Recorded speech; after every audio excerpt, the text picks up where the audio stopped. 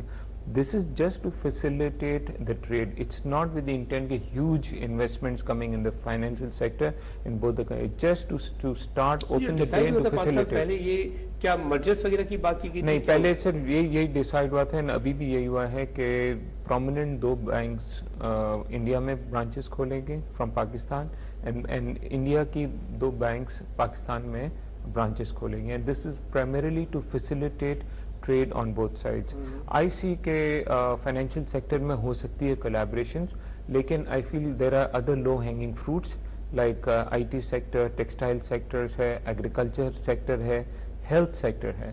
ان میں پہلے ہی ہونی چاہیے بنسبت فائنینشیل سیکٹر کے, ان میں بھی ہے, بٹ آئی وڈ سے یہاں زیادہ اگر ہاسپٹیلٹی انڈسٹری کو دیکھیں, ہوٹل سیکٹر پاکستان کا اتنا ڈیولپ نہیں ہے.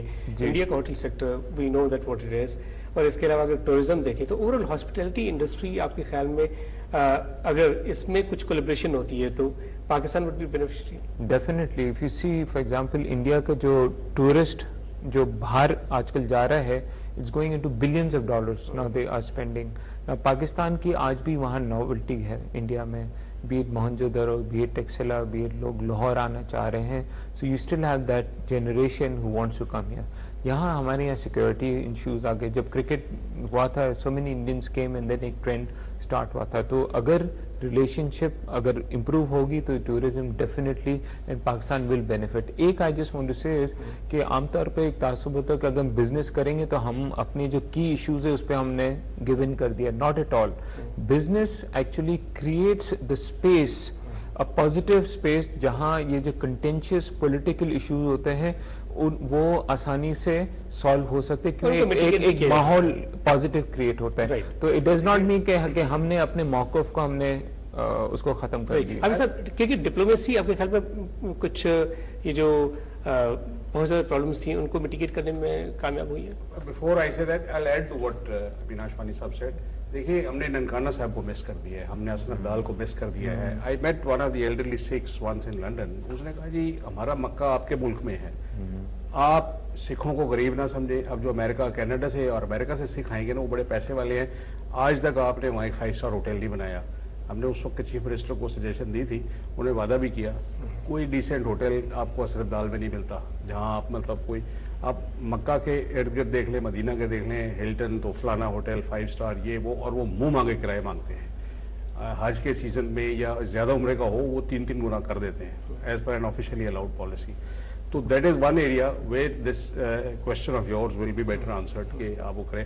اچھا ڈپلومیسی کا ڈیفینیٹلی ڈپلومیسی تو آئی مین وار اینڈ ڈپلومیسی آئی مین یہ دونوں چیزیں ایک کوائن کے 2 حصے ہیں. When one fails the other has to work. تو دونوں سائڈ پہ ہمارے مطلب آئی ایم شیور جو ہم نے 47 کے بعد انہیریٹ کیے تھے فارن سروس میں لوگ بڑے قابل تھے اینڈ دے ان میں جو بٹرنیس تھی وہ پارٹیشن کی تھی.